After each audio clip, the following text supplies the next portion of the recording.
খালেদা জিয়ার মৃত্যুতে তামিম ইমরুল যা বললেন। ৮০ বছর বয়সে না ফেরার দেশে পাড়ি জমিয়েছেন বিএনপির চেয়ারপারসন ও ৩বারের সাবেক প্রধানমন্ত্রী বেগম খালেদা জিয়া।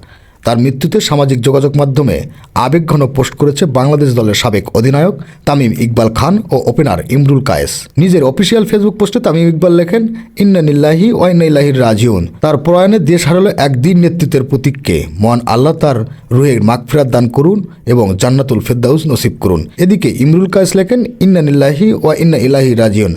আল্লাহ তাআলা বেগম খালেদা জিয়ার মাগফিরাত নসিব করুন এবং জান্নাতুল ফেরদাউস দান করুন। এদিকে বেগম খালেদা জিয়ার মৃত্যুতে শোক জানিয়েছেন বাংলাদেশ ক্রিকেট বোর্ডের বিসিবির। সেই সঙ্গে বাংলাদেশ প্রিমিয়ার লিগের বিপিএল আজকের 2টি ম্যাচ স্থগিত করা হয়েছে। বাংলাদেশ ক্রিকেট বোর্ড এক বিজ্ঞপ্তিতে জানায়, খালেদা জিয়ার মৃত্যুতে দেশে শোক বিরাজ করছে। প্রয়াত দেশনেত্রীর স্মৃতির প্রতি সম্মান জানিয়ে আজ নির্ধারিত সিলেট টাইটান্স বনাম চট্টগ্রাম রয়্যালস এবং ঢাকা ক্যাপিটালস বনাম রংপুর রাইডার ম্যাচ বাতিল করা হয়েছে। এই ম্যাচগুলো পরবর্তীতে নতুন সূচিতে অনুষ্ঠিত হবে।